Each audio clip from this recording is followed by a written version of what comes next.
can change in a moment. An ordinary shift for a police officer It started out as nothing. It was innocuous. It was a little crime.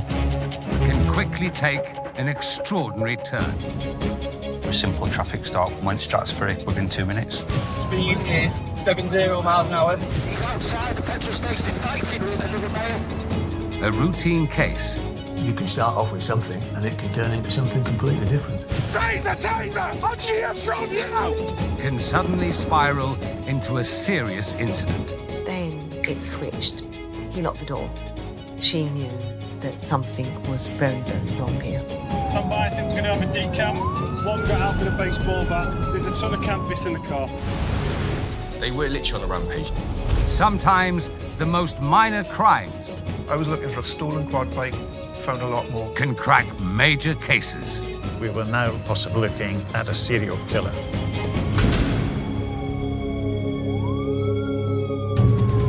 Today on Big Little Crimes, a routine call-out This looks like it's a tragic accident. takes a sinister turn. This was a cold, calculated murder, and probably one of the worst murders I've dealt with. A dodgy gambler reveals links to major organized crime. We were dealing with something a lot bigger here, and this was just the tip of the iceberg. But first, a regular check on a speeding motorbike takes an extraordinary twist when police give chase. It is a left, left, left. Come here now! On your front, on the floor, hands behind your back.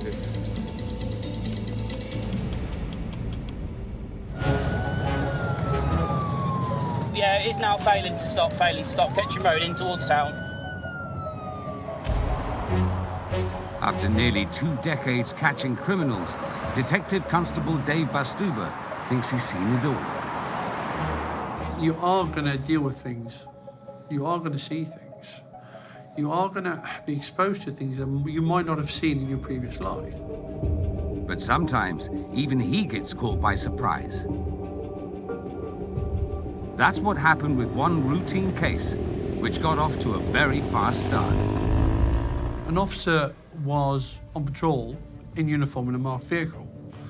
And at that time, the officer saw a motorcycle come the opposite direction in Northampton town centre towards him. And he thought that motorcycle was going quite quick for being within the town centre area.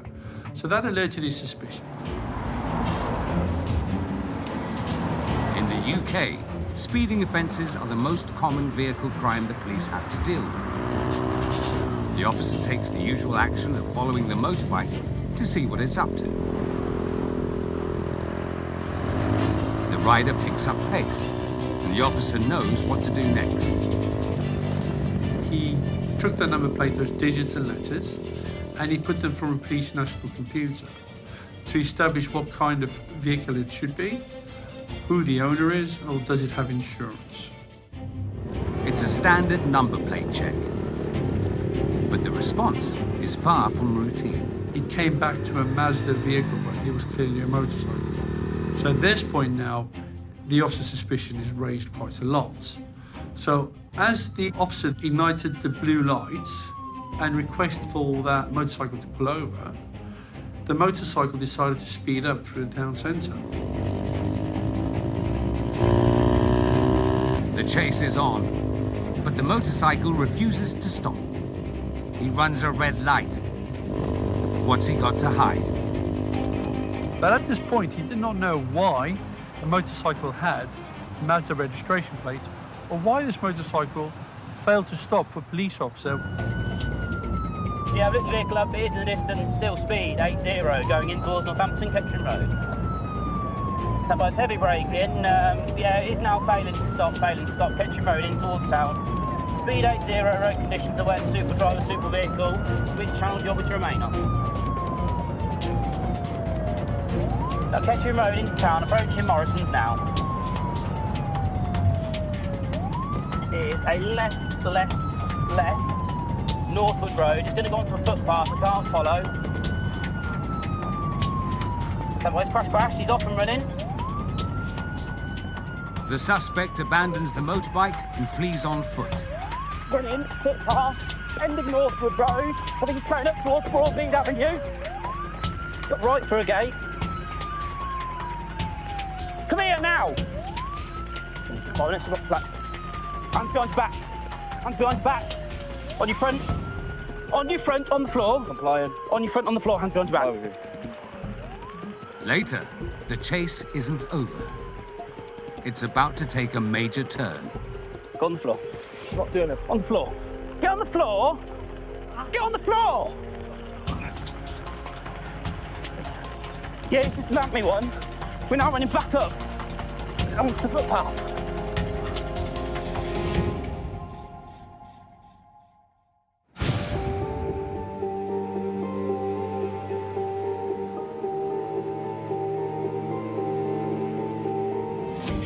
Our next case today begins on the tail of a suspicious gambler and follows a trail of cash linked to a major crime network.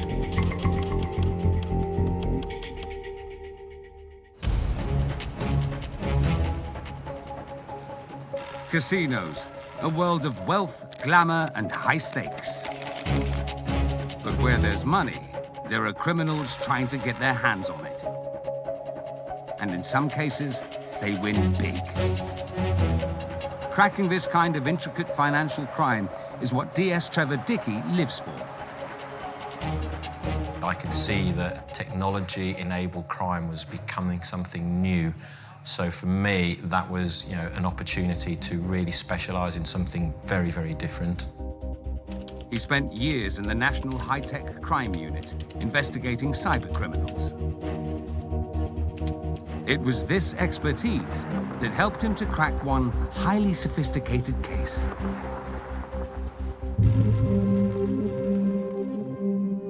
And it all starts when a woman walks into a central London casino.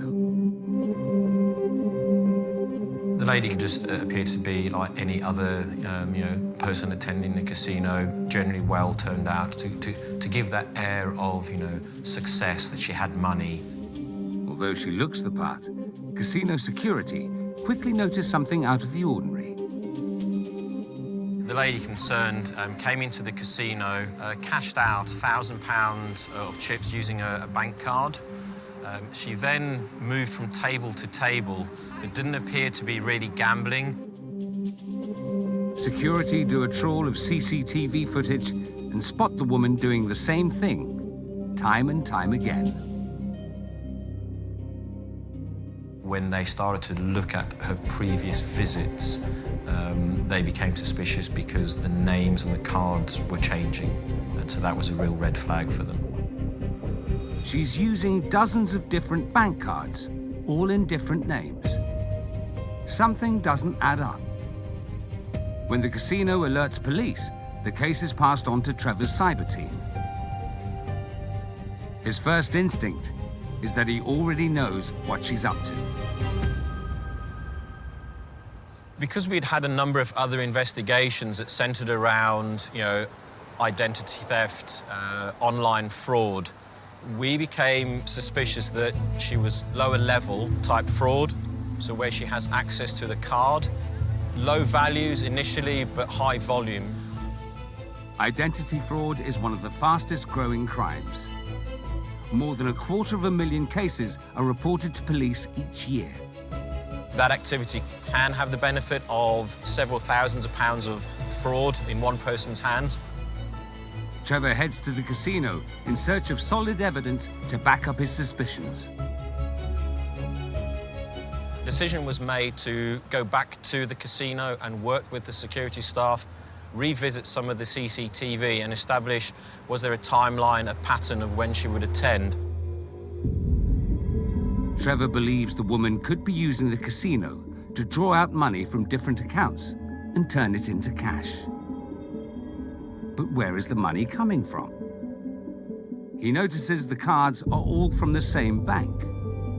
Criminals are very, very quick at picking up on opportunities.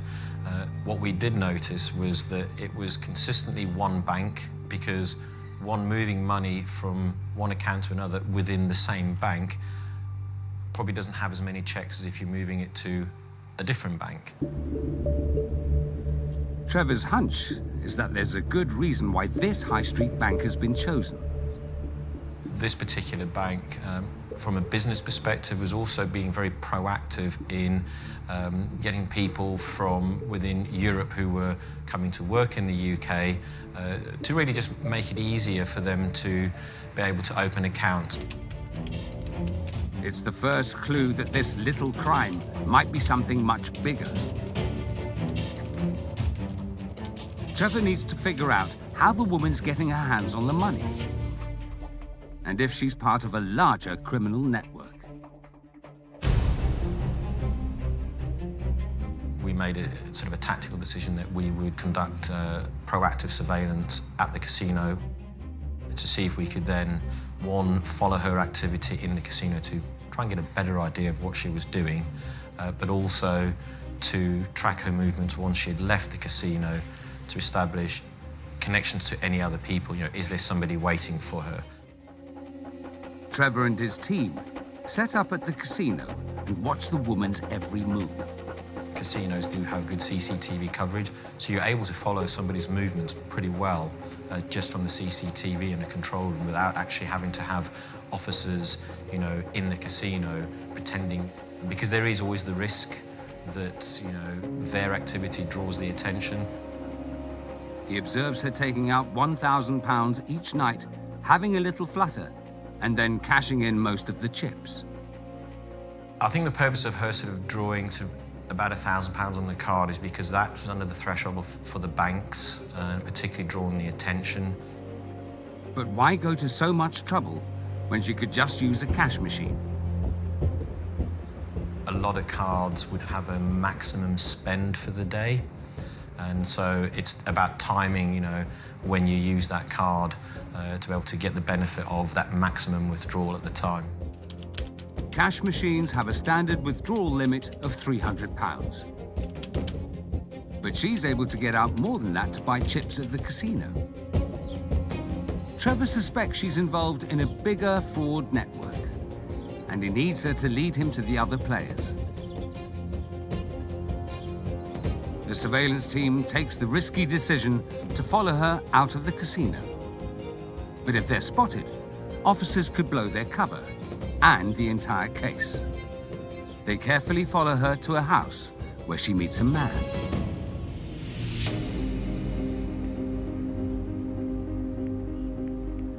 We conducted further surveillance on the premises because, again, we wanted to build up a picture of people, you know, coming and going to see was there more to it, you know, really what her involvement was.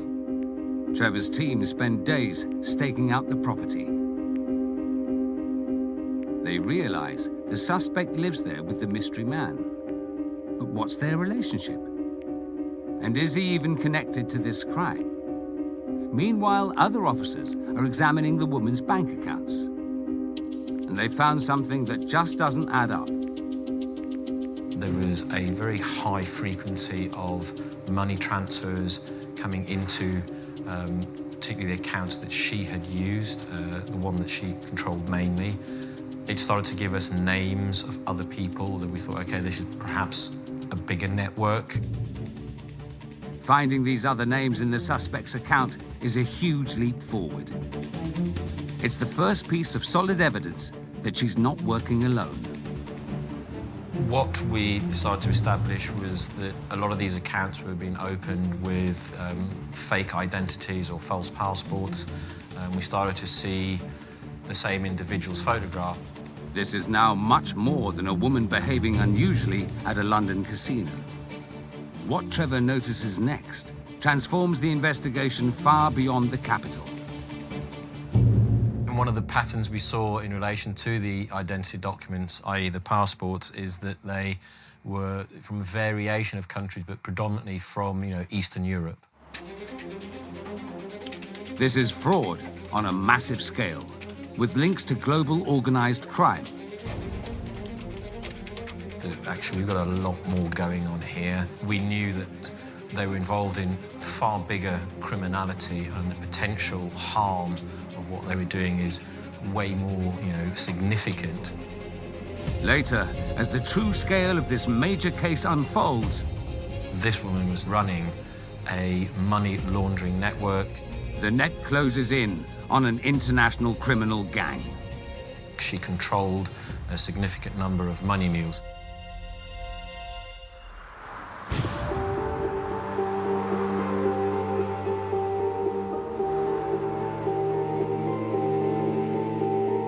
Up to now, our cases have involved officers trying to keep the key suspect clearly in their sights. But in our next story, the trail is murkier and more deadly.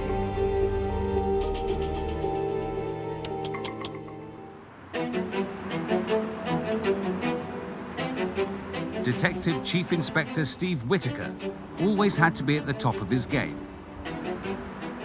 I was a senior investigating officer in charge of homicides who dealt with everything really from manslaughter, murder, kidnaps, all the serious iron crime that was involving him. Wanted people to be sent to prison who deserved to be sent to prison.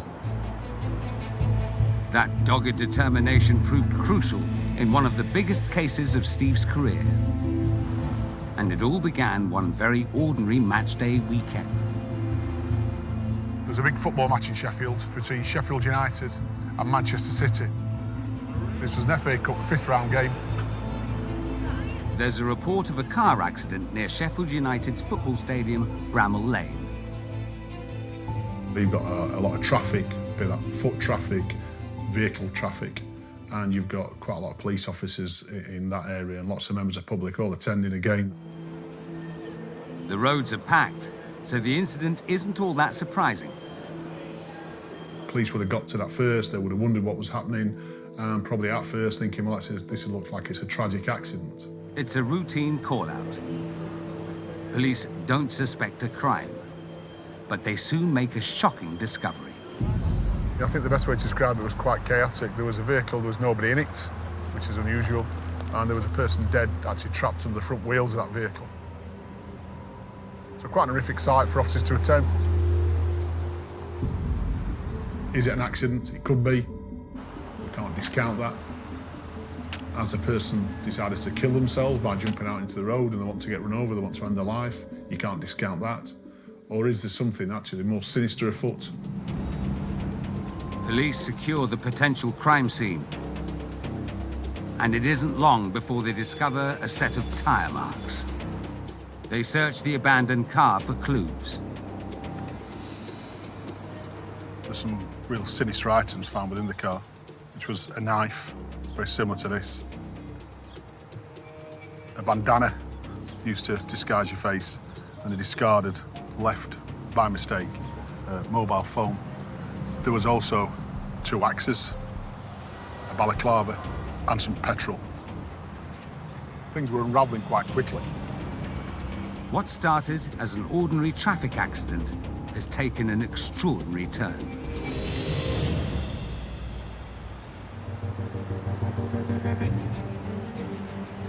Witnesses came forward and said that there was a man being attacked with baseball bats and hammers, with people dressed in balaclavas and their faces covered. So it became quite sinister. A woman was also seen getting out of the car and running away laughing. This is now a murder investigation, and Steve's leading the hunt for the killers. I got a phone call on the Sunday evening. I was told it's going to be a long day tomorrow. The victim is named as 30-year-old Nawajid Khan.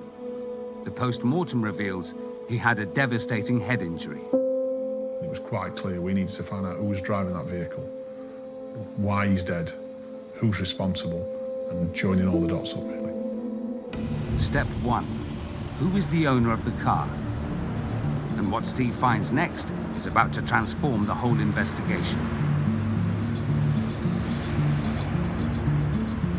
The victim's wife, Faria Khan, bought the car using a false name just a day before her husband's death. Faria Khan became a suspect, I think, quite quickly. Attempts were made to notify her, as we would expect. You're going to notify the next of kin that a person's been killed or died in a road traffic accident or been murdered. She made herself unavailable. Her family members were told she she'd not come home that evening. And secondly, there's a person seen running away, fitting her description, Asian female. And certainly some work colleagues of the victim came forward and said things weren't too rosy at home, to say the least. So everything's ramping up to go towards, actually, there's something not right here. Steve's gut instinct tells him Faria is the key to this case. By Monday afternoon, I'd gone out with some of the team and we'd set up waiting for her to return home. And when she returned home, she was arrested on suspicion of murder. But now the real pressure. With only 24 hours to question Faria, Steve needs to gain enough evidence or she'll be released without charge. So she was interviewed and decided to make no comment to quite a few questions put to her. Well, you can draw your own conclusions from why somebody would make no comment. The clock's ticking. Steve needs more evidence. We found a mobile phone in the back of that car, so we sent that off to be examined to look at who you were texting on that phone, incoming and outgoing phone calls, and where that phone had been through interrogation, through masts, etc., where that phone had been prior to the murder. It was quite clear then that we had found out there was somebody else clearing that car and we'd got somebody else's name. That mobile phone turned out to be a mobile phone of a very close friend of Faria Khan's. The phone belongs to her best friend, Neelam Kauser. Steve immediately brings her in for interview. Neelam Kauser told us a great deal, really. I've never been in trouble with the police before, so I think down to her naivety and down to thinking, actually, I can push this away from myself. She told us that she was friends with Faria Khan. Faria Khan had befriended her. Faria Khan, she said, was with a guy that had not got very Western ideas. Faria Khan was really Westernised. But what she reveals next is about to transform the investigation. Faria Khan had started seeing somebody and she wanted him out the way. And that out the way mean she wanted him dead. Later, Steve's determination to crack the case uncovers the truth about the victim's brutal murder. He was getting away. He was managing to fight his way. And she, I think, just lost the plot and decided to kill him.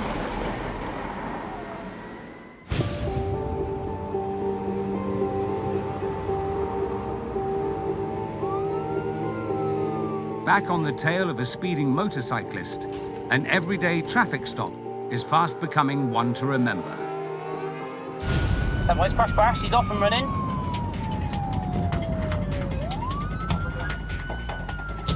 Running, footpath, end of Northwood Road. I think he's going up towards Broadmead Avenue. A dramatic chase is now continuing on foot. Got right through a gate. Come here now! Come on, let's go off the flats. Hands behind your back. Hands behind your back. On your front. On your front, on the floor. Compliant. The officers finally catch up with the suspect, but need to handcuff him and find out who he is. What's your name? What's your name? Why? Huh? Why? I'm asking your name. Get my handcuffs off. Right. You're going in handcuffs? Get the handcuffs off. Can you get the handcuffs off, please? Go on the floor. I'm not doing it. On the floor. Get on the floor! Get on the floor! Yeah, you just lamped me one. We're now running back up onto the footpath.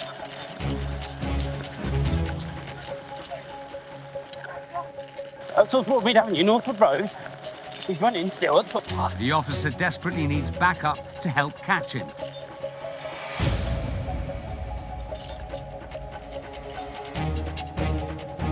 A police dog handler is in the area and ready to follow the scent. It's going to have been coming out of there. He's either gone that way or that way.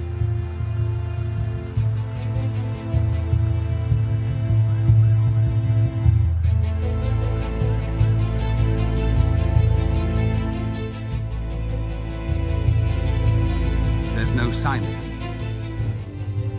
Suddenly, they spot the suspect. But at this time, the male had discarded his jacket. And as he turned around, he recognised the male. It's the familiar face of a local serial burglar.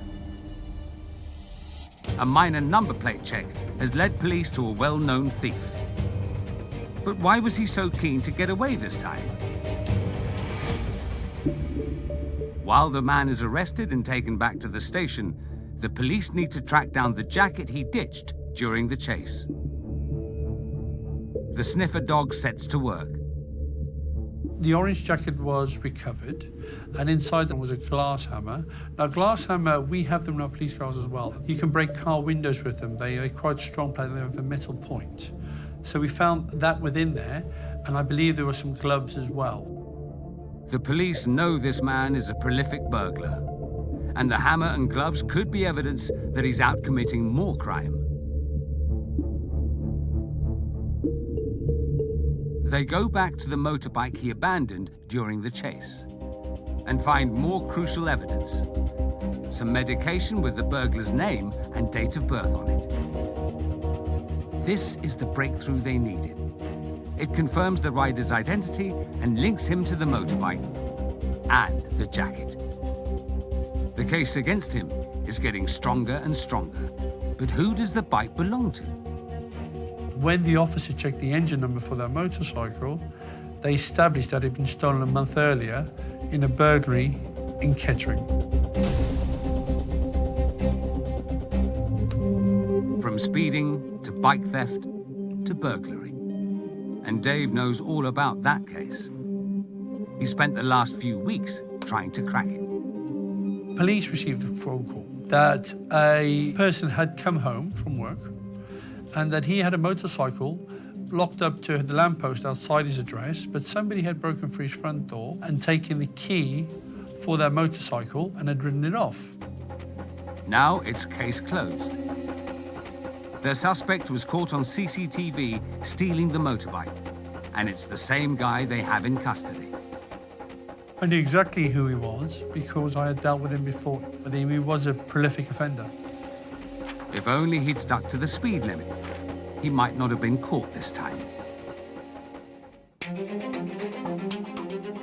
The man is charged with burglary, driving offences, and assaulting a police officer during his arrest.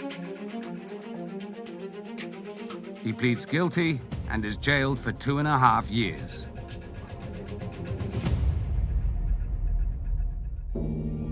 I was happy for the victim because at that time, when we found the motorcycle, we could obviously return her to the victim, and it also brings closure to him. A motorcyclist in a hurry and a determined road traffic officer have led to a major criminal being put behind bars. For me, I just knew that I had dealt with a burglar who was a risk, and I had put him away, knowing that nobody else would have to be subject to his crimes anymore.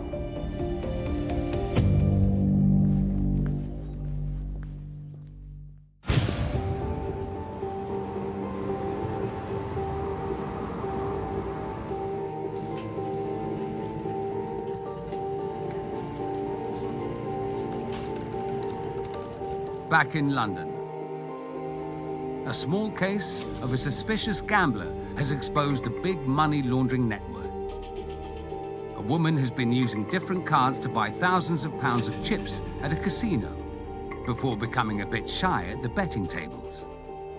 Her activity of, drawing on the card, so effectively cashing perhaps, say, £1,000 worth of chips, was a consistent pattern. She would then, maybe have a small, I would call, flutter here and there, make it look like she's gambling, but she hadn't really, spent anything. DS Trevor Dickey and his team are now staking out the house where she lives with a man. We strongly believed that the male and female were connected to each other, that they were most likely involved in a relationship. They're still unable to identify the man and whether he's involved in the fraud too. But what they do discover are lots of transactions sent from fake accounts to the woman's accounts. She then uses her bank cards to buy chips in the casino, only to cash them in later in the evening. Trevor knows exactly how the money laundering gang work. But where is the money coming from? If we can stop this at its early stage, we can prevent, a lot more harm. It's a very challenging thing to do. We need to get to the bottom of this because we need to stop this happening. The accounts set up with fake IDs have addresses linked to them. So Trevor puts each of the houses under surveillance. We started to build up this intelligence picture of addresses sort of scattered throughout, North London, South London, South East London. The people who live there all have one thing in common. They're the same people, mainly Eastern European, who set up the fake bank accounts used to transfer cash to the main suspect. She controlled a significant number of money mules. Money mule is really just a play on a drugs mule, somebody who moves money. In North London, the surveillance team still have eyes on the female suspect and the mystery man. Trevor is about to make an astonishing discovery. A photo of the man is matched on the police database. He's Russian, and it's believed he has ties to bigger organized crime. It was clear that this individual had been involved in this sort of activity for quite some time, and that the female at that same address was clearly his partner in crime. With the discovery that a criminal gang could be involved, Trevor decides it's time to act. We put together a plan, what we call a day of action, where we're going to execute search warrants at multiple addresses. In the early hours of the morning, the police take the fraudsters by surprise. I remain in our command centre, coordinating those arrests and coordinate where to take those particular individuals to relevant police stations, to also make sure that there was no ability for them to come into contact with each other. The man and woman are arrested, along with other members of the scam. Police find a treasure trove of dodgy paperwork, fake IDs, and large bundles of cash. This is a long way from one casino customer acting oddly. But how it all fits together is still unclear to Trevor, and no one will talk. So after the first round of interviews, our subjects were released under investigation. Again, bear in mind, these people are foreign nationals, probably new to our sort of system. That then gave us a period of time to analyse the materials that we'd seized at the addresses, so to build up our evidential package. Shockingly, the seized evidence shows the money going into the woman's accounts is from an online scamming scheme. This is a money laundering operation, but it's connected to a technology-enabled crime, which was phishing. Victims are sent an online phishing link claiming to be from a trusted organisation, and which tricks them into providing their bank details, or worse, directly giving money. This money then goes into the fake accounts and is transferred to the woman who takes the cash out in casinos. The money is used to fund organised crime. We certainly knew, as investigators, that there was a much bigger picture, and that this was really a global phenomenon, and they were just a small part of it. We were dealing with something a lot bigger here, a lot more criminality involved, and that perhaps this was just the tip of the iceberg. The man with links to bigger organised crime seems to be the brains behind the money scams. Our impression of him was that he was very much the technical expertise. He was actively involved in setting up phishing pages to lure people in to, one, voluntarily provide their bank accounts, but also for creating the recruitment pages to lure people in to be money mules. Trevor and the team have taken down a criminal enterprise worth hundreds of thousands of pounds. The gang all plead guilty to money laundering. Our subjects, were sentenced to prison terms ranging from as little as 6 months to a maximum of 3 years. The woman cashing out at the casino got a 3-year suspended prison sentence.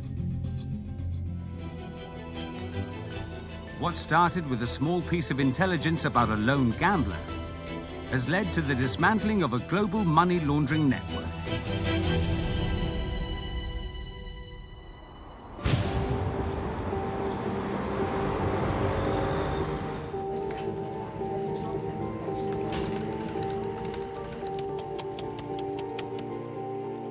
There's one more case to close today, where a routine traffic call-out on a busy match day has spiraled into a murder investigation led by DCI Steve Whitaker. This certainly wasn't a tragic accident. There's certainly something more sinister to this than met the eye. The victim was attacked by a group of men before being run over by his wife, Faria. She's now in custody, accused of murder, along with her best friend, Neelam. But the hunt for the rest of the gang continues.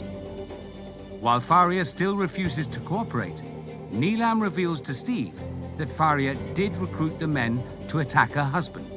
What she told us became quite sinister, really, that she had recruited some friends, and the intention that day was to give him a bit of a good hiding. She played that down. She thought they were just going to give him a bit of a smack to stay away from her. Neelam denies they were hired to kill him. But when Steve examines messages on her phone, he finds a very different story. It was quite clear through the phone that it was far more sinister than that. There was days and days and weeks of text messages between Faria's phone and Neelam Cowser's phone. And obviously we got Neelam Cowser's phones. There's a real sinister one that said on the morning of the murder itself, we need to do it today, it's on. The texts show that Faria offered the men money to kill her husband. If it wasn't so serious, it'd be laughable, to a tune of £200 to assist in killing her husband. I think if it's £200,000 or £200, you know, what price in a man's life, but £200 makes it the added insult for me that anybody would think that actually that's the price of a man's life. The messages are the turning point Steve needs in this fast-moving case.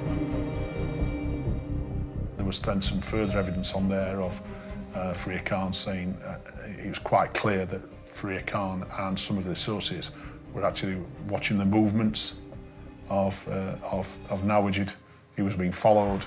So this wasn't a spur of the moment. This was a pre-planned attack, and a pre-planned attack that led to the death of Nawajid.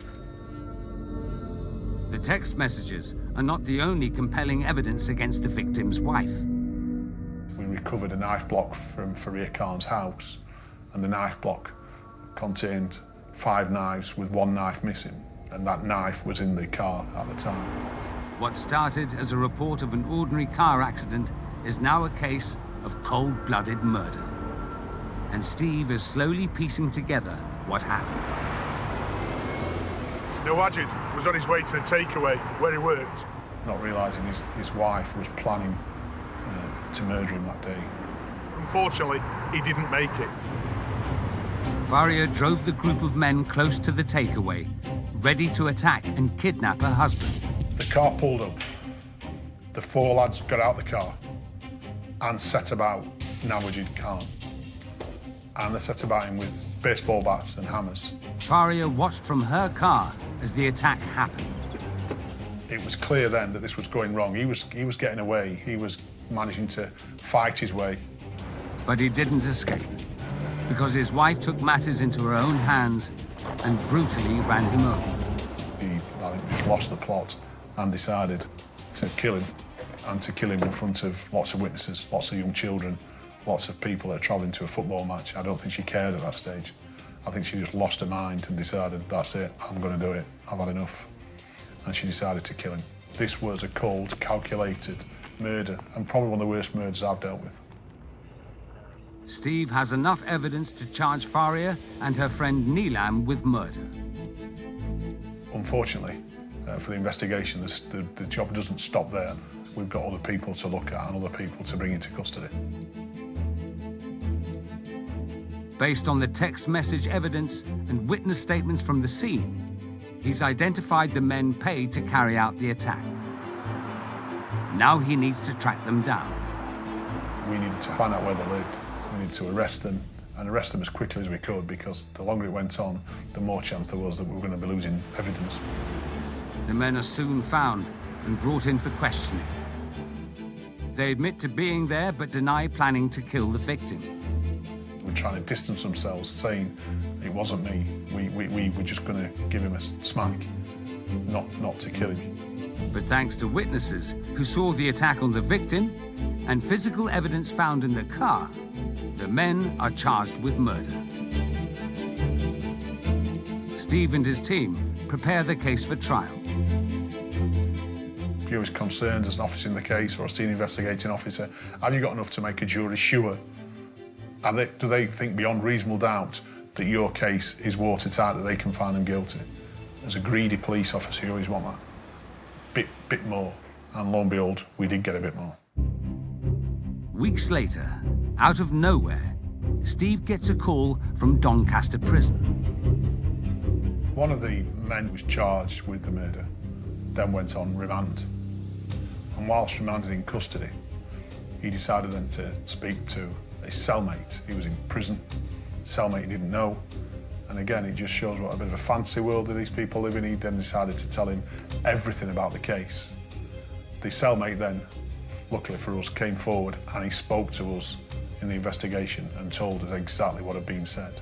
That yes, they had gone that day. The intention was to get him in the car, and the intention was to murder him that day. It's more strong evidence to put before a jury. The trial lasts 8 weeks. Finally, the defendants are found guilty. Faria Khan was sentenced to life imprisonment with a minimum of 20 years. Neil and Kauser, she got life imprisonment with a minimum of 14 years. And the men, 2 of them were found guilty of murder. They got life imprisonment with a minimum of 17 years each. And 2 of the other boys in the car were found guilty of lesser offences, and they received between 7 and 8 years imprisonment as well. What looked to be an unusual road traffic accident turned out to be a brutal and premeditated murder. She put all this together. She got people, recruited people, and organised this. And this is a woman now who showed throughout the trial absolutely not one shred of remorse. From an ordinary accident at a football match to a carefully planned killing. She was a cold, calculating woman. Join us again on Big Little Crimes, when everyday policing... I noticed that it was a left-hand drive car, and it just stood out as being wrong. ...uncovers extraordinary crimes. As soon as she got an opportunity, she jumped out of the car and she was away on her toes. And cracks major cases. When we work together, we can take out serious criminality.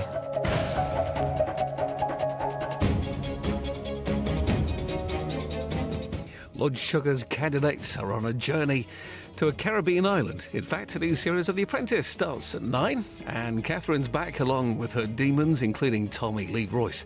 Press red for Happy Valley on BBC iPlayer. Now, next, tens of thousands. How much would you give to a person you've never met for love or money?